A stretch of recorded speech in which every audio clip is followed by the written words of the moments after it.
Hello dear friends, welcome to you at made institute channel. Class 10 के लिए आज हम लोग बात कर रहे हैं, स्टडी कर रहे हैं कार्बन कंपाउंड। कार्बन कंपाउंड में आज हम लोग बात करेंगे एक नए टॉपिक की, that is called homologous rich.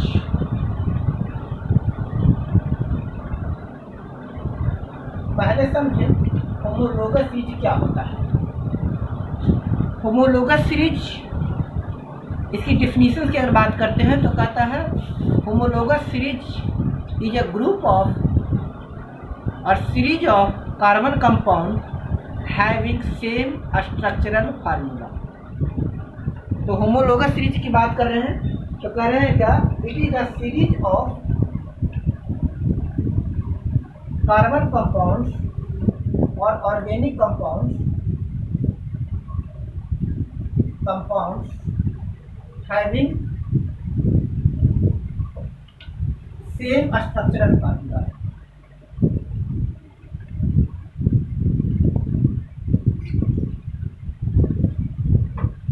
जिनका structural formula same structural formula, या कह सकते हैं a series of carbon compound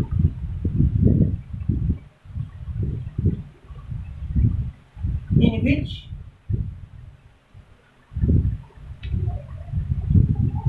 two consecutive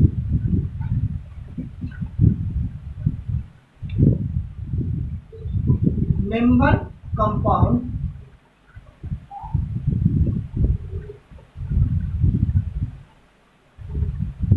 are differ in a structural formula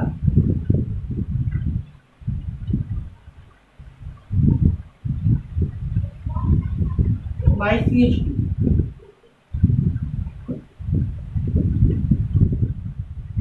carbon compound की ऐसी सीरीज जिसमें किसी भी दो कॉन्सेक्यूटिव कंपाउंड के बीच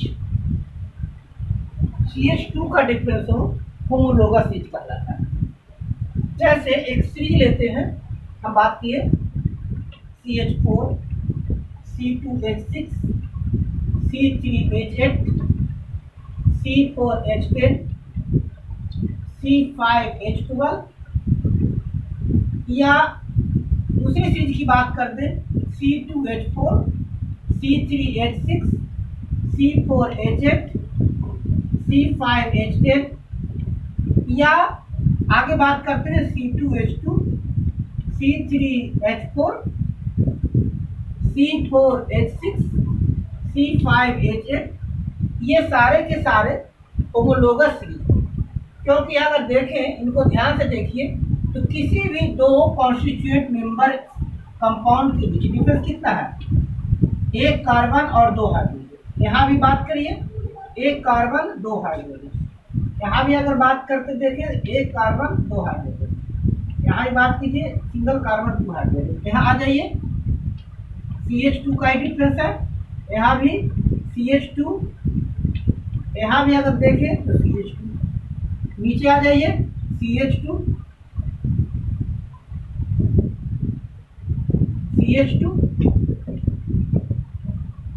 अगर ध्यान से देखें तो जितने भी मेंबर कंपाउंड्स हैं सीरीज के, सारे के सारे कंपाउंड्स के बीच CH2 का डिफरेंस है।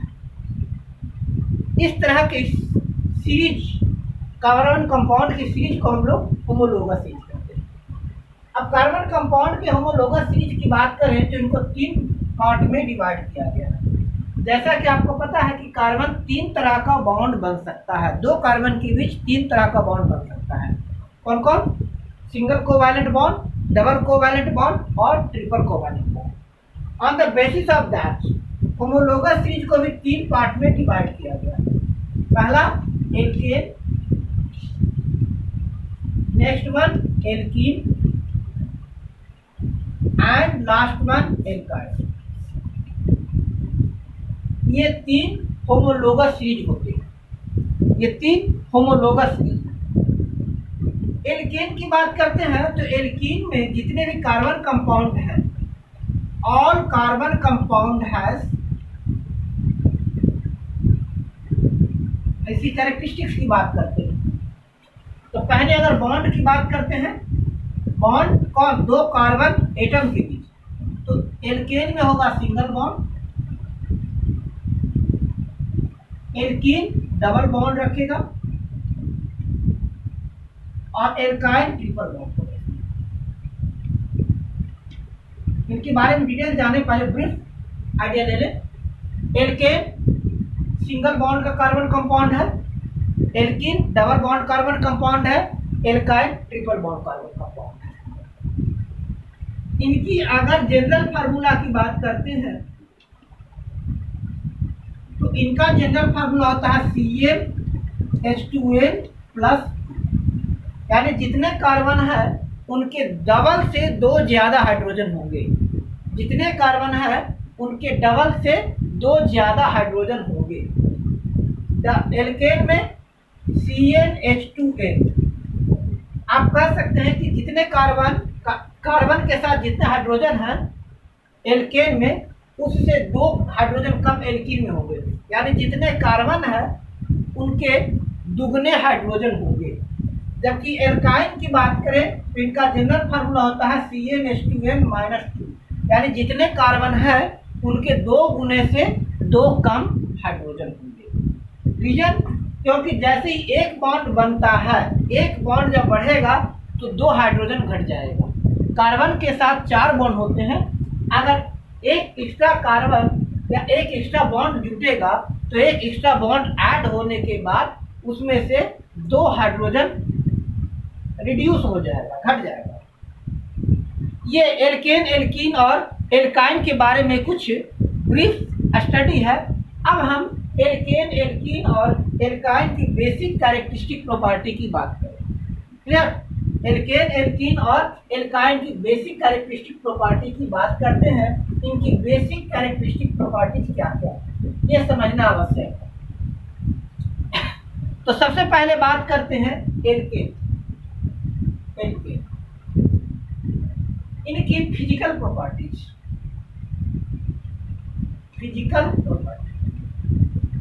इससे पहले इसके बारे में कुछ जान ले।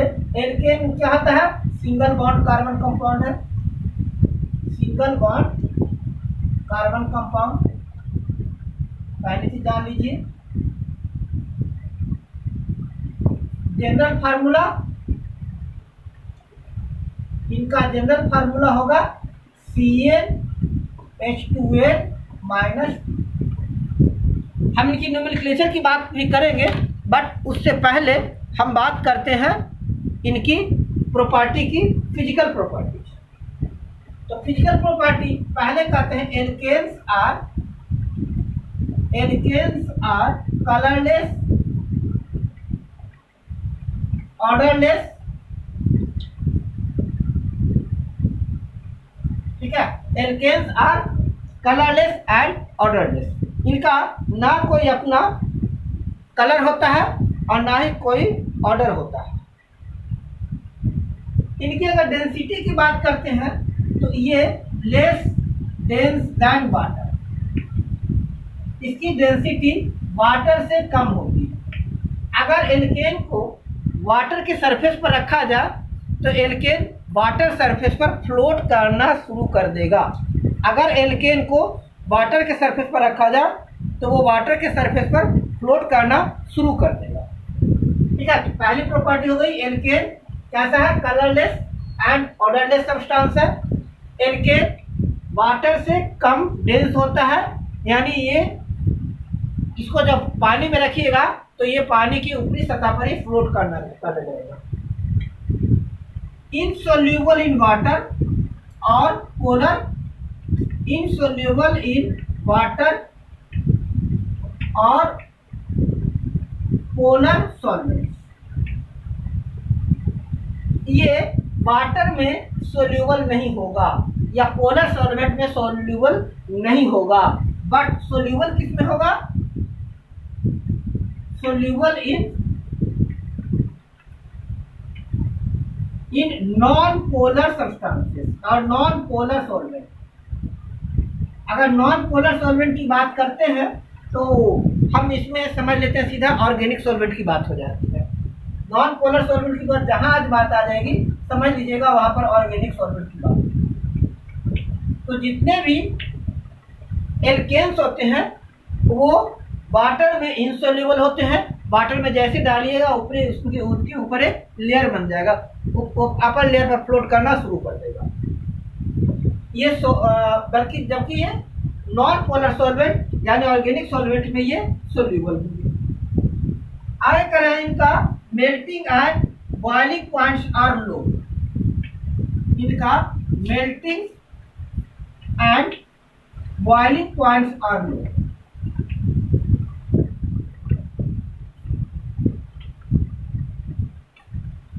इनकी मेल्टिंग और बॉइलिंग पॉइंट्स दोनों लो होता है।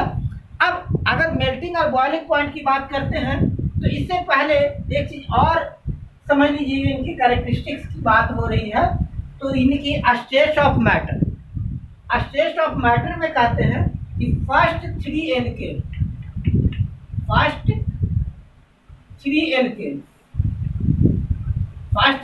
Means methane, ethane and propane are in liquid state, sorry gaseous state. फर्स्ट 3 एल्केन गैसियस स्टेट में पाया जाता है, कहीं कहीं पर ये 4 तक भी जाता है। Alkane with 5 to 19 carbon, 5 to 19 C atom are in liquid state.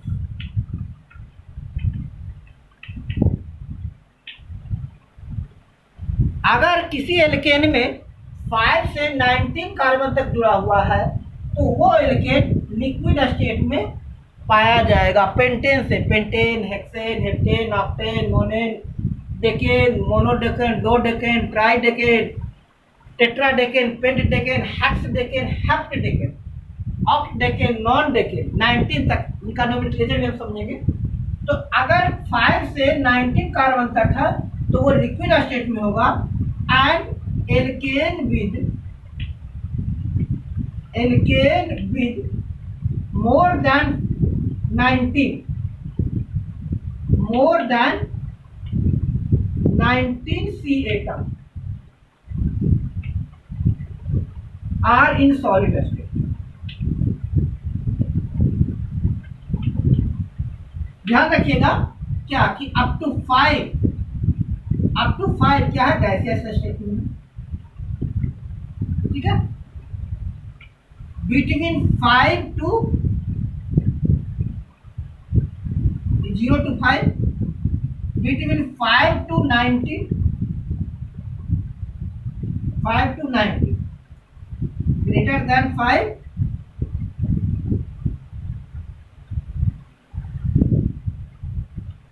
and less than 90, ये हो जाएगा लिक्विड स्टेट में।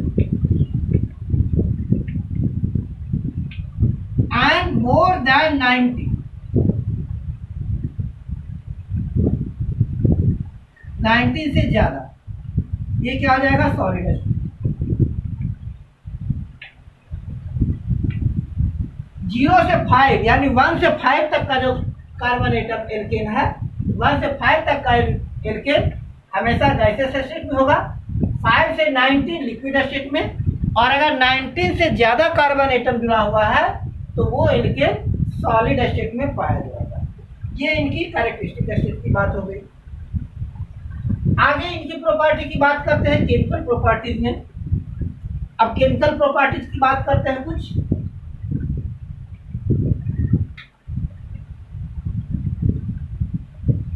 तो ये कहते हैं कि रिलेटिवली नॉन रिएक्टिव और लेस रिएक्टिव। ये एल्केन जल्दी रिएक्शन नहीं करता है, क्योंकि मैंने पहले बताया था कि कार्बन का सबसे अच्छा वेस्ट फ्रेंड हाइड्रोजन है, कार्बन का वेस्ट फ्रेंड हाइड्रोजन है, और कार्बन हाइड्रोजन के साथ एल्केन में सिंगल बॉन्ड से जुड़ा हुआ है। तो एल्केन रिएक्टिव तभी होगा जब किसी हाइड्रोजन को रिप्लेस करना होगा। एल्केन को रिएक्टिव होने के लिए आवश्यक है कि वे किसी एक हाइड्रोजन को रिप्लेस करें। तो जनरली एल्केन से हाइड्रोजन को रिप्लेस करना आसान नहीं है, क्योंकि इनके पास फ्री बॉन्ड नहीं है। दैट्स वाई जनरली जितने भी एल्केन होते हैं वे लेस रिएक्टिव होते हैं, या कहिए नॉन रिएक्टिव होते हैं। नेक्स्ट कहता है do not react with alkanes, don't react with strong acid, strong base, strong acid, strong base, oxidising agent,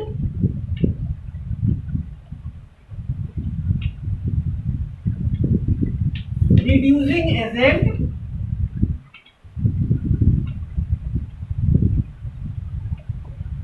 इनके साथ ये रिएक्ट नहीं करते हैं।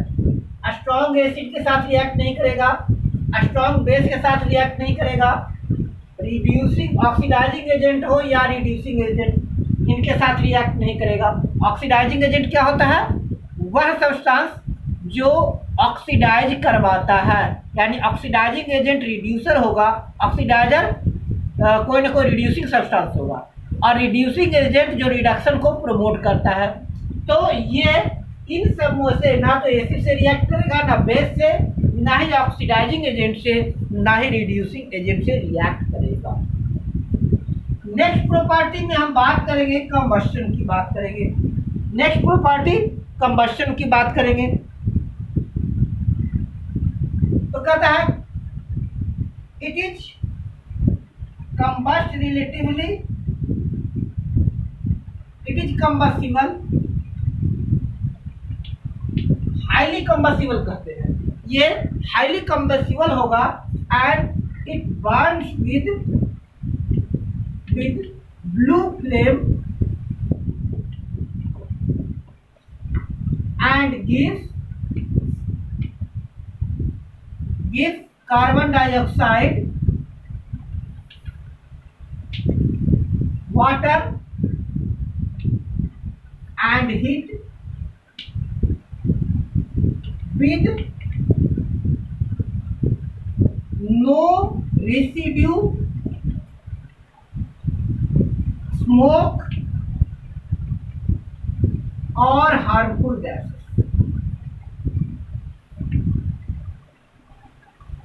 जितने भी एल्केन होंगे, चाहे वो सॉलिड स्टेट में हो, लिक्विड स्टेट में हो या गैसेस स्टेट में हो, हमेशा ब्लू फ्लेम के साथ जलेगा। और blue flame means complete combustion होता है। Blue flame means complete combustion होता है। दैट्स वाई ये जलने के साथ साथ कार्बन डाइऑक्साइड गैस और वाटर देगा, साथ ही साथ ये हीट रिलीज करेगा। जितने भी एल्केन होंगे उनका बाई प्रोडक्ट में आएगा carbon dioxide plus water with enormous heat, जबकि ये कोई रेसिड्यू या स्मोक नहीं रिलीज करेगा और ना ही कोई हार्मफुल गैस देगा।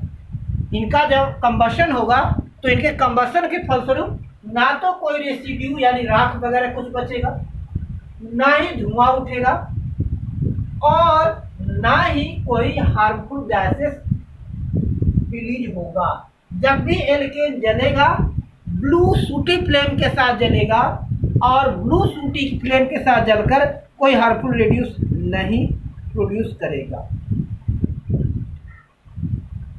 आगे करें क्या कि आगे कलर की बात करते हैं, तो लगभग ऑल आर कलरलेस गैस, यानी कहते हैं कलर की बात करते हैं तो all alkane from 1 to 4 carbon atom, ये क्या है? कलरलेस गैस है। ये colourless gas 5 to 19 carbon atom का जो एल्केन है ये है, it is colourless liquid.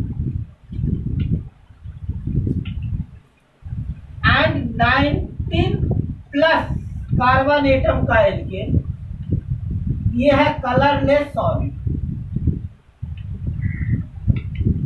It means हम कह सकते हैं जितने भी कार्बन है वो कलरलेस सॉलिड है, कलरलेस सब्सटेंस है।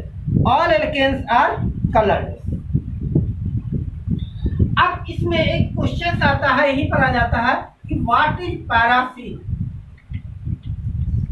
प्योर पैराफिन जो मोम बनता है, तो कहता है कि paraffin is a mixture of solid alkane.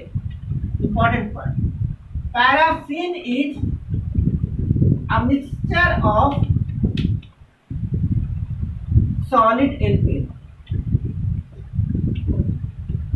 और एक चीज की बात करते हैं कि एल्केन्स की अगर बात हो रही है तो एल्केन सॉफ्ट मेटल होता है, सॉफ्ट सॉलिड होता है।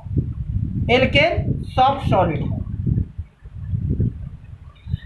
इनकी यूज की बात करते हैं, एल्केन्स आर यूज्ड एज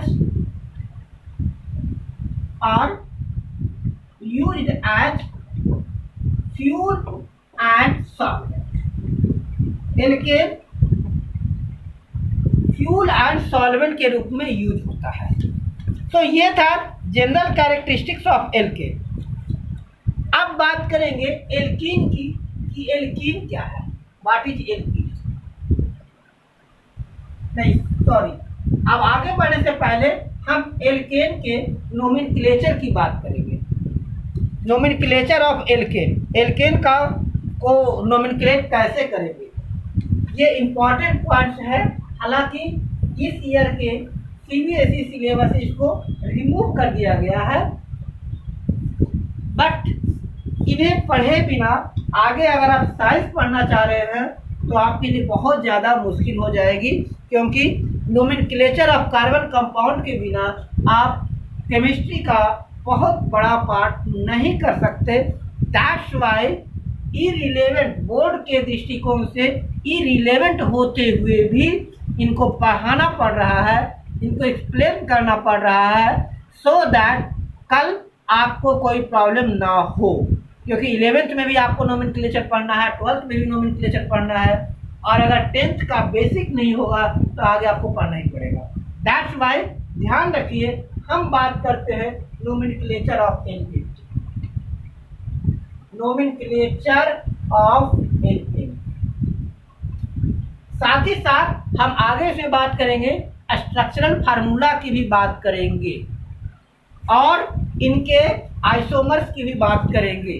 तो पहले समझते हैं नोमेनक्लेचर ऑफ एल्केन। एल्केन का जनरल फार्मूला क्या है, इनका जनरल फार्मूला CnH2n प्लस 2। अगर मोलिकुलर फार्मूला दिया हुआ हो तो जितना कार्बन दिया हो उसकी संख्या में 2 से मल्टीप्लाई कर 2 और ऐड कर दीजिए। अगर उतनी हाइड्रोजन आ रहा है इट मीन्स वो एल्केन। या सिंगल बॉन्ड अगर सब में है कार्बन के बीच, अगर सिंगल बॉन्ड प्रेजेंट हो इट मीन्स वो एल्केन ही है, एल्केन को छोड़कर कुछ और नहीं हो सकता। सफिक्स की अगर बात करते हैं तो सफिक्स में एन ऐड होगा। जब नोमेनक्लेचर करेंगे, नाम लिखेंगे तो सफिक्स में एन ऐड करेंगे, ANE, एन ऐड करेंगे। अब आगे बढ़ने से पहले कार्बन एटम और बॉन्ड रूट की बात करते हैं। Number of carbon atom and their bond root, कौन सा बॉन्ड रूट आएगा। और बाकी नोमेनक्लेचर के लिए आपको कुछ नहीं करना, सिंपल लास्ट में एंड जोड़ देना है। जैसे अगर किसी चेन में मात्र कार्बन कंपाउंड है, एक कार्बन है, सिंगल कार्बन दिया हुआ है, इसका मतलब है कि वो क्या है, मेथ लगाना चाहते हैं, मेथ। अब चूंकि अगर सिंगल बॉन्ड है एल्केन का है, इसलिए क्या कहेंगे, मेथ में एन जोड़ दीजिए तो मेथ प्लस एन क्या हो जाएगा, मेथाइल। एल्केन में नाम कैसे लिखेंगे तो बोले मेथ बॉन्ड रूट का लगा देना है और अगर सिंगल बॉन्ड सब में है तो एन जोड़ दीजिए। क्या हो गया ये? मेथेन। ये ध्यान रखिएगा, एन क्या बता रहा है कि एन क्या बता रहा है? ये एल्केन है और इनके दो कार्बन एटम के बीच सिंगल बॉन्ड ही पाया जाता है। अगर दो कार्बन एटम मिल गया, दो कार्बन एटम मिल गया तो उसके लिए जोड़ना है एक। दो कार्बन एटम मिल गया तो उसके लिए उसका बार रूट होगा एक। अब अगर एल्केन में है, नाम लिखना है तो कर देंगे एथिलीन। एन जोड़ दीजिए लास्ट, एन सब में जुटेगा। अगर तीन कार्बन एटम दिख रहा है आपको, सिर्फ कार्बन एटम देखना और कुछ नहीं, आंख बंद कर कार्बन एटम देखना है और कार्बन एटम के बाद बॉन्ड देखना है। अगर कार्बन के बीच सिर्फ सिंगल बॉन्ड है तो वो समझ लीजिए एल्केन है। तीन कार्बन है तो आप उसमें लिख देंगे O। और अगर सिंगल बॉन्ड रहेगा तो लिखेंगे प्रोपेन। प्रोपेन। अगर चार कार्बन आपको दिख रहा है तो लिख देंगे ब्यूट। ये BUT बट नहीं है, ये ब्यूट है। ये BUT बट नहीं, इंग्लिश नहीं है, केमिस्ट्री है। इसको यहाँ क्या पढ़ा जाएगा? इसको ब्यूट। अगर ये एल्केन में है, मीन सिंगल बॉन्ड है इसमें, तो इसको पढ़ लेंगे हम लोग ब्यूटेन। अगर कार्बन की संख्या 5 है तो हम कह देंगे पेंट। और अगर सिंगल बॉन्ड है तो उसका नाम हो जाएगा पेंटेन। अगर 6 कार्बन है तो हम पढ़ेंगे हेक्स। अगर सिंगल बॉन्ड है तो इसमें जोड़ देंगे हेक्सीन। अगर 7 कार्बन है तो हम लिखेंगे हेक्स। अगर सिंगल बॉन्ड के साथ है तो उसको नाम दे देंगे हम लोग हेक्सेन। सब में देखिए बिल्कुल सिंपल सा बात है, यही याद रखना है। Meth, eth, prop, but, pent, hex, हेप। और दो की बात कर लेंगे, और दो की बात करते हैं। अगर 8 कार्बन है, 8 कार्बन है तो उसके लिए वर्ड रूट आएगा ऑक्ट। 8 है तो ऑक्ट। और अगर सिंगल बॉन्ड के साथ है तो वो लिखेंगे ऑक्टेन। अगर 9 कार्बन आ गया तो आ जाएगा नॉन वर्ड रूट में, और सिंगल बॉन्ड के साथ है तो लिखेंगे नोनेन। अगर 10 कार्बन आ गया तो लिखेंगे 10, और सिंगल बॉन्ड के साथ है तो हो जाएगा देखिए 10 कार्बन तक पढ़ना है। हम थोड़ा सा आगे भी बढ़ा देंगे, एक बार फिर से समझ लीजिए। चेन तो दिया हुआ, उसकी कुछ प्रैक्टिस भी करेंगे, नाम भी लिखेंगे इसको। अगर 1 कार्बन है तो मेथ, 2 कार्बन है तो एथ, 3 कार्बन दिख गया तो प्रोप, 4 कार्बन है तो ब्यूट, 5 कार्बन है तो पेंट, 6 कार्बन पर हेक्स, 7 पर हेप, 8 पर ऑक्ट, 9 पर नॉन, 10 पर डेक। इसको याद रखिएगा, meth, eth, prop, but, pent, hex, hep, oct, non, dec. ठीक है, ऐसे याद रखिएगा, सिंपल। क्या? Meth, eth, prop, but, pent, hex, hep, oct, non, dec. एन मत लगाइएगा, सिंपल ये वर्ड याद रखिएगा। Again I am repeating, meth, eth, prop, but, pent, hex, hep, oct, non, dec. चलिए थोड़ा सा और आगे बढ़ा देते हैं। हालांकि आपके सिलेबस में नहीं है, पूरी सिलेबस में नहीं है, तो पढ़े तो थोड़ा सा बेटर पढ़े ताकि सिलेबस में भी दिक्कत ना हो। ठीक है, हालांकि गवर्नमेंट ने आप लोगों की सुविधा के लिए सिलेबस को रिवाइज कर दिया है 9, 10 में। अब साइंस पढ़ना पड़ेगा, और नेक्स्ट जो आपके अभी 8 क्लास में भाई बहन है या 7 क्लास में भाई बहन, उनके लिए तो बहुत अच्छा हो गया है। वो 3 ही सब्जेक्ट पढ़ेंगे, और ज़्यादा से ज़्यादा एक लैंग्वेज का 4 और एक एक्स्ट्रा रहकर 5 सब्जेक्ट की परीक्षाएं होंगी, जैसे जो इंटर में है। संभावना इंटर में भी और कुछ सब्जेक्ट घट जाएगा, 4 सब्जेक्ट ही आई थिंक पढ़ना पड़ेगा, 3 कंपलसरी। 9th क्लास में ही आपको चुनना है physics chemistry math, physics chemistry biology, या आर्ट्स का है हिस्ट्री सिविक्स ज्योग्राफी, है ना, history civics economics, civics geography economics, इस तरह से काफ़ी सारे सब्जेक्ट आ रहे हैं। और उनके साथ साथ आ जाएगा आपको इंग्लिश या हिंदी, अभी डिटेल्स आ रही हैं तो बेटर है। चलिए इसको आगे समझ लेते हैं। अगर 11 कार्बन हो गया तो 11 का कहते हैं मोनोडेक, मोनोडेक। अगर 12 कार्बन आ जाएगा तो कहेंगे डोडेक। क्या कहेंगे? डोडेक। ना वही एन जोड़ दीजिए, मोनोडेकेन, डोडेकेन, ट्राइडेकेन, टेट्राडेकेन, पेंटाडेकेन, इस तरह से। 13 कार्बन आ गया तो इसको हम लोग कहेंगे ट्राइडेक। 13 है तो ट्राइडेक। अगर 14 है तो टेट्राडेक। 15 अगर कार्बन आ गया तो कहेंगे पेंटाडेक। 16 कार्बन अगर आ गया तो कहेंगे हेक्साडेक। 17 कार्बन अगर आ गया तो कहेंगे हेप्टाडेक। 18 कार्बन आ गया तो ऑक्टाडेक। और 19 है तो नॉनडेक। मोनोडेक, डोडेक, ट्राइडेक, टेट्राडेक, पेंटाडेक, हेक्साडेक, हेप्टाडेक, ऑक्टेडेक, नाइनडेक, है ना, ऑक्टेडेक, नॉनडेक, इस तरह से कर देंगे। एल्केन में तो सब में एन जोड़ दीजिए, ये एल्केन हो गया, लीजिए डोडेकेन, ट्राइडेकेन, टेट्राडेकेन, पेंटाडेकेन, हेक्साडेकेन, हेप्टाडेकेन, ऑक्टाडेकेन, नोनडेकेन, इस तरह से ये नोमेनक्लेचर कर लिए। तो आगे नहीं। और आपको जैसा कि पता था कि पेंटेन के बाद सब क्या आता है, लिक्विड स्टेट में है, मीथेन, इथेन और ब्यूटेन, यानी मेथ, एथ और ब्यूट। ये ध्यान रखिएगा, मेथ, एथ और ब्यूट ये किस स्टेट में है, गैसियस स्टेट में पाया जाता है, ये गैस है। जबकि पेंट, हालांकि ब्यूट भी लिक्विड स्टेट में, ब्यूट कंडेंस्ड गैस है।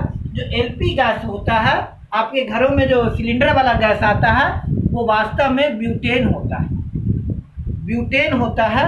और कुछ प्रोपेन का भी अंश होता है, तो मोस्टली ब्यूटेन होता है, और एथेन भी होता है।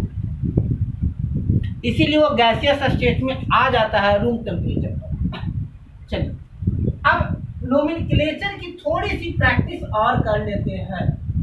नोमेनक्लेचर नाम लिखना सीख लेते हैं, कितना आसान है। मैं इससे पहले वाले वीडियो में बच्चों के लिए बहुत ज़्यादा हो गया था, अब मैं इसको और सिंप्लीफाई कर रहा हूँ। अभी मैं सिर्फ एल्केन की बात कर रहा हूँ, एल्केन का अलग से बनाऊंगा, फिर एल्कीन का, फिर एल्काइन का, 3 वीडियो होगा। थोड़ा सा बल्कि देखने में लगेगा, लेकिन सब अलग अलग है, वो आसानी से समझ में आता चला जाएगा, कंफ्यूजन नहीं होगी। और इस बीच अगली वीडियो आने से पहले इसकी प्रैक्टिस कीजिएगा, बढ़िया सीख लीजिएगा, फिर आपको काफ़ी सारे आपको फंक्शनल ग्रुप की बात होगी। तभी एल्केन की बात करते हैं। जैसे दिया हुआ है, अगर स्ट्रक्चरल फार्मूला दिया हुआ है, इस तरह से दिया हुआ है, इस तरह से कार्बन और हाइड्रोजन ऐसे भी दिया हो सकता है, या कैसे, ये हो गया स्ट्रक्चरल फार्मूला। एक बार स्ट्रक्चरल फार्मूला का डेफिनेशन भी हम पढ़ लेते, समझ लेते हैं। स्ट्रक्चरल फार्मूला और मोलेकुलर फार्मूला, इनकी डेफिनेशन उसके बाद बात करेंगे। पहले समझे मोलेकुलर फार्मूला क्या होता है। What is molecular formula? तो मोलेकुलर फार्मूला होता है a formula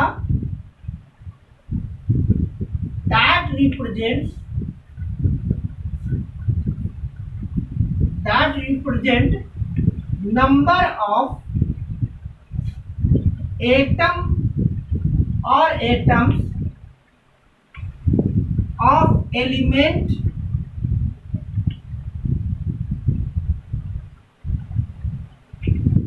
in given formula is known as molecular formula. It means molecular formula वह फार्मूला होता है जो सिर्फ बताता है कि उसमें कौन सा एलिमेंट, किस एलिमेंट के कितने एटम है।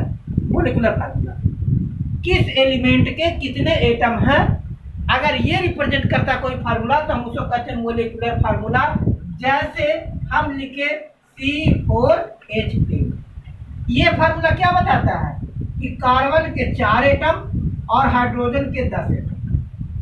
C4H10 का मतलब बता रहा है कि कार्बन के कितने एटम है, 4 एटम, हाइड्रोजन के कितने एटम है, 10 atom.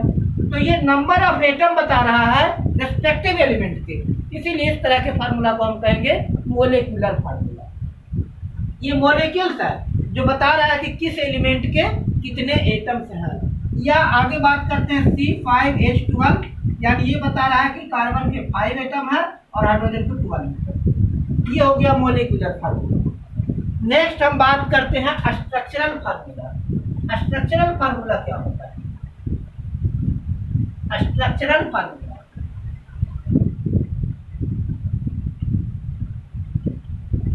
a formula that represent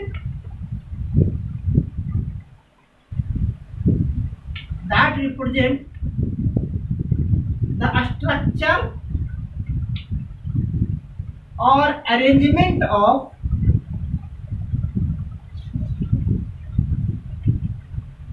elements of given compound।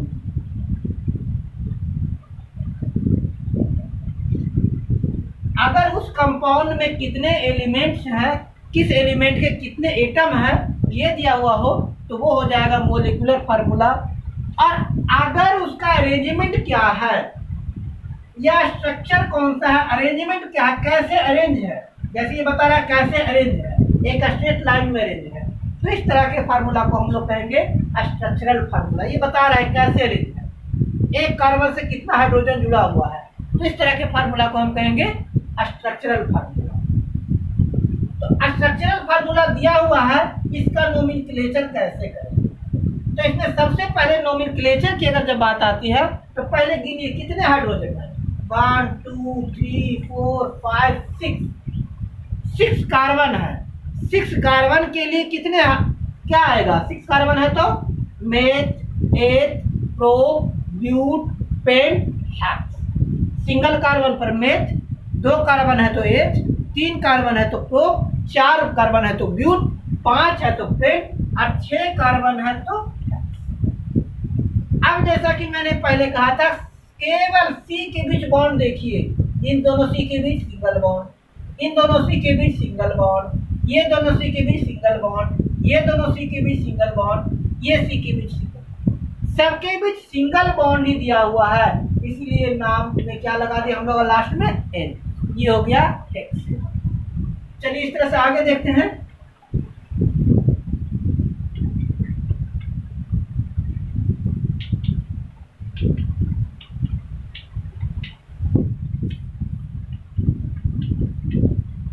कितने कार्बन है, कार्बन काउंट करें, 1 2 3 4। 4 कार्बन पर क्या हो जाएगा? कंपाउंड कितने बॉन्ड, दोनों कार्बन के बीच कौन सा बॉन्ड है? तो इन दोनों C के बीच सिंगल बॉन्ड, इन दोनों C के बीच भी सिंगल बॉन्ड, इनके बीच भी सिंगल बॉन्ड, सब में सिंगल बॉन्ड है तो क्या लगा दिए। इस तरह से आप पूरी जो सिंगल बॉन्ड्स की है सिंपल से नोमेनक्लेचर इनकी प्रैक्टिस कीजिएगा। आप कार्बन बढ़ा दीजिए और हाइड्रोजन जोड़ दीजिए, इस तरह से प्रैक्टिस कीजिए।